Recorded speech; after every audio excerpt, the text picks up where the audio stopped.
Hello and welcome. My name is Moni, and I created this website as part of the KSP 680 Developing Online Learning Environment course. Just a little background about myself. I am not a professional teacher, but I do have little teaching experience. It's like 3 months as part of my graduate internship when I was in grad school. And I co-facilitated a first year experience class, and so that's where I get all the ideas from. So the main purpose, or what I want you to gain out of this, is not only just teaching experience but also how to structure an online learning environment to communicate information to users in a succinct manner. And I hope that you enjoy it. So here's a little tour of a hypothetical situation or online learning environment. I would create something like this in addition to an existing online learning platform that is used at the establishment. So if I work at a foreign institution or community college or whatever higher ed institution I'm in, I would use the online learning platform that is available to me. I've been able to use D2L, or Desire to Learn, from my own personal experience as a student. So D2L, I've used and Moodle as well, and I've used Google Sites. And so I created this website using Google Sites and also Google Docs. I've used Google Docs in the past. So without further ado, um, this is simply the first day experience course, and um, it just provides a welcome screen as well as just brief description of the class. So I believe that the purpose of the home page would be to welcome the students and or the users and to give them an overview of what they're getting themselves into pretty much. And so some of the topics that a first year experience course would cover would be time management, financial management, organization skills, studies strategies, campus resources, physical and mental health care, career personality types, and interpersonal relations. I do not cover all this on this website, and so I have the horizontal and sidebar navigational tools, which pretty much lead to the same pages, but the syllabus kind of provides in-depth information about the course goals, the course materials. This is an actual book that is used um, in most first year experience classes, and also websites. So I use the MSU library as an example, and the FYE course page on D2L or whatever online learning platform I may use. And then I provided additional resources. So rather than this being something from another school, it'll be the library resources just to reinforce the need for students to connect with the library on starting with their college as they go on with their college career. And also, I've outlined some expectations, instructor expectations, student expectations, and then course assessment. So, breakdown of the points and their grades. And here's the course schedule. Um, it has date by date breakdown of what will be accomplished in and out of the classroom, and creating two different links for the syllabus and the course schedule kind of shortens the information because it looks overwhelming if everything is on one page. And these 4 units are just samplers of what a unit would look like or what a curriculum would look like if I were to create something. And it's helpful to kind of, like I said, break it down, and it makes it easier for students to not only access that information, but they can access it easily, and it's not overwhelming. I think I've said that a lot. So there's a welcome message and just brief notes about um, just going over college and possible anxiety and then course objectives, or no, unit objectives. So what the student will be expected to know upon completing the unit. So understand why college is important. They will be expected to complete assigned readings and participate in in-class and online discussions. And unit activities are broken down into reading, in-class discussion, assignments, and resources. And so they're expected to read the textbook.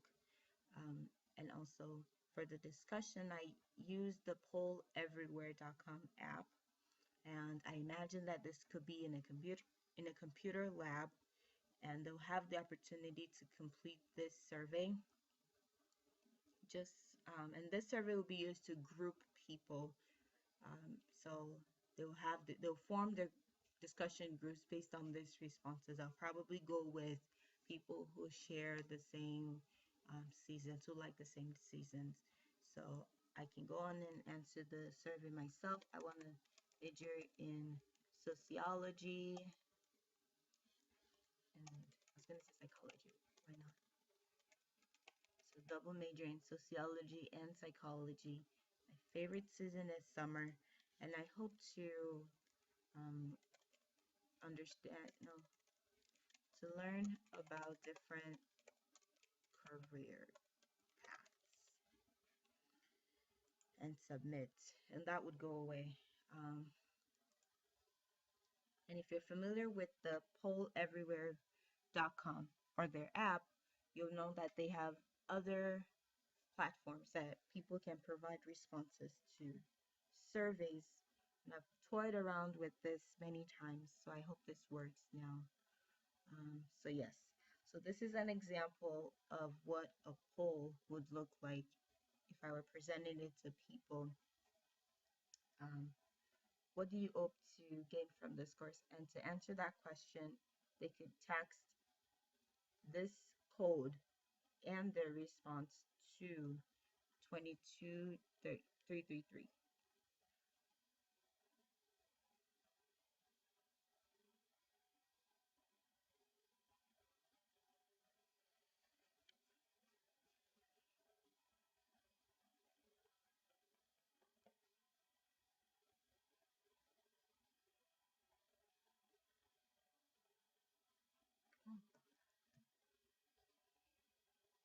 Or they could also tweet in their message. I'm sorry about the awkward silence. I was trying to do it myself, but I already provided responses, so it's not going to let me do it again. I apologize for that. Again, if they were to answer the second question, it'll pop up with the different responses as they're coming in um, from the students. And this is the third one.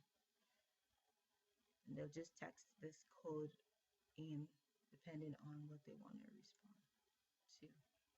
And an assignment would be to attend an hypothetical college fair or whatever and write a response or a reflection paper based on their experience. And the last link is just an additional resource for students who are looking to maybe brush up their computer skills by going through the computer basic course, or learning more about the internet, cloud services, or World Wide Web. Their productivity programs, computer security and privacy, and digital lifestyle. So I just believe that no one can know everything there is to know about computers, and so no knowledge is wasted. Once you know it. So the next unit just has to do with time management and organizing one's time to reduce stress. And so there's some worksheets here, online worksheets that students could do. So the first one is the daily schedule. They can answer this questions and um, maybe learn about organizing their task. What would I like to do? I want to arrange my closets, um, write 3-page paper, and create 10-slide PowerPoint presentation. So if I were a student, that would be my response, and then just going through the activity and so on and so forth. So, and they have more links as well, as you probably saw, so they can get information on how to avoid procrastination. So the purpose is just to have another tool in class to, besides the textbook, from which students can gain knowledge.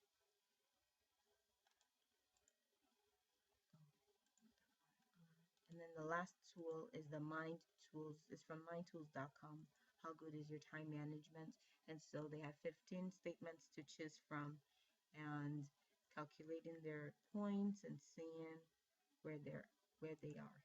So it is a private website, but still useful. Then the third unit has to do with study strategies. Again, it has the objectives, the activities, which would be reading, online discussion, in class.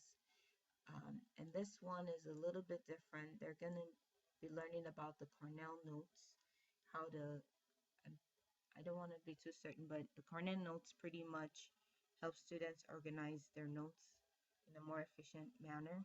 And for this purpose, they're going to be watching a video on YouTube and creating, and they'll create a Cornell note based on the video. And lastly, Unit 4 is about learning about research and information literacy, pretty much. So that's what would be covered. They'll read from the textbook and have online group discussions, and then complete an assignment, in-class activity, and visit these pages to learn more about the resource. So, for example, a lot of students don't know what the differences between scholarly and non-scholarly articles are, and so having a resource like this could be beneficial. Just to what to look for in a scholarly journal article, kind of describes that. And it's something they can save onto their desktop or their computer and refer to it later for other classes as well. And so that's pretty much all that I have. Again, this is just to demonstrate that I can create a website that provides students with organized information to enhance their learning. Thank you.